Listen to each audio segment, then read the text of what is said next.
A very good morning to everyone. Today we'll see on the topic cognitive dissonance.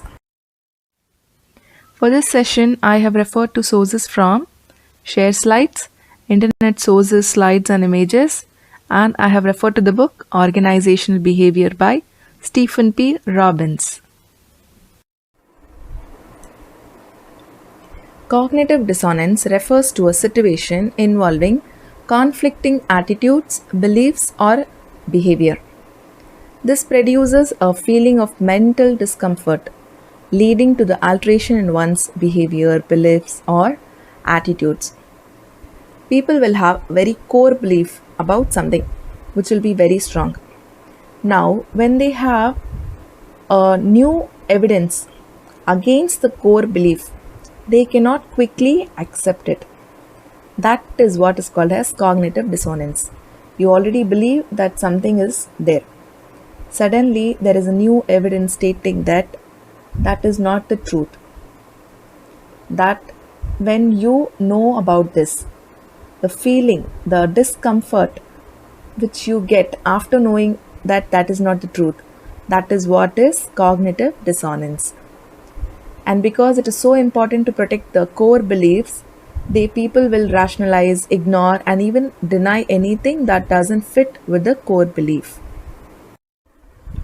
Cognitive dissonance is a mental conflict which occurs when beliefs are contradicted by a new information. This is the reason why people get upset when their beliefs are challenged. This conflict activates areas of brain involved in personal identity and emotional response to threats. The brain's alarm goes off when the person feels threatened on a deeply personal and emotional level, causing them to shut down and disregard their rational evidence. Thus, contradicts what they previously regarded as truth, what they previously thought it is the truth. Now, something contradictory is happening. Something contradictory you have learned or you have heard about something about it. At that time, your brain alarm goes off and your personal and emotional level will go very imbalance. It will go in such an imbalance way. This is the reason why people get upset. The inconsistency and the tension which is being caused because of cognitive high dissonance due to there is conflicting beliefs and actions. This can be reduced by way of changing the beliefs, or you can change your action, or you can change the perception of the action. You can reduce it to a larger extent so that from an high dissonance it will get reduced to a low dissonance so that your inconsistency and tension can be reduced. Now, when a person has high level of dissonance, in that case what can be done? One is he can change the existing attitude or behavior, or he can downplay the inconsistency by adding the new beliefs he has encountered, or he can reduce the importance of old beliefs. First one, change existing attitude or behavior. One can change one or more of his attitude, behavior, or beliefs so that the relationship between the two elements, either values or behavior or whatever is contradicting, that can be reduced. From a high dissonance, it can be reduced to a low dissonance.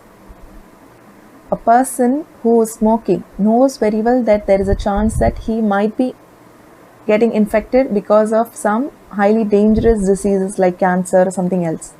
But even in that case, he has a very high dissonance at that time. He knows very well. But even in that case, because of his addiction, he is not able to get out of it.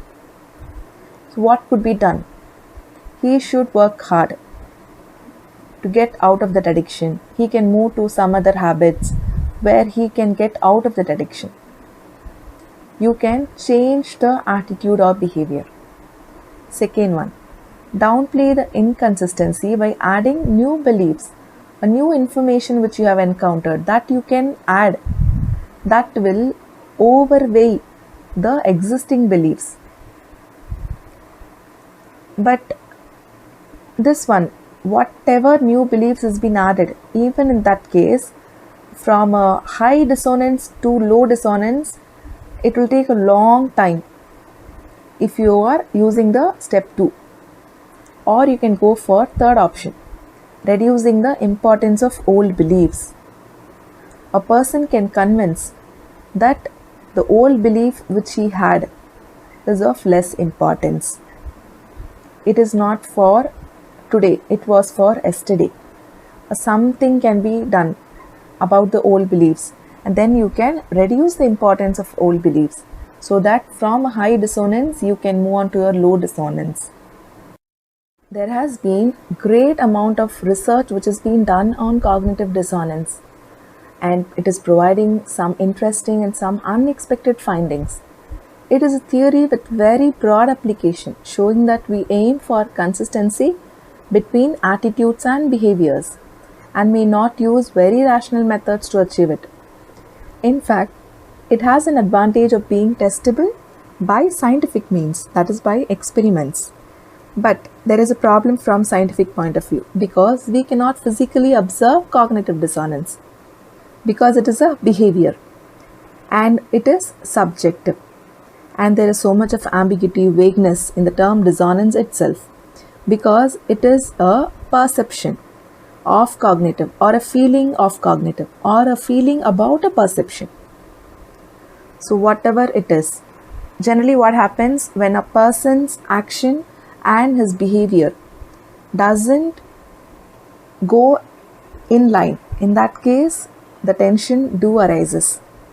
But nowadays most of the people, even in case of such kind of high dissonance, people are able to cope up with what has been happening with them. So it is generally told that people do not behave exactly as what this theory predicts. Thank you, students. Have a great day. We'll meet in the next session.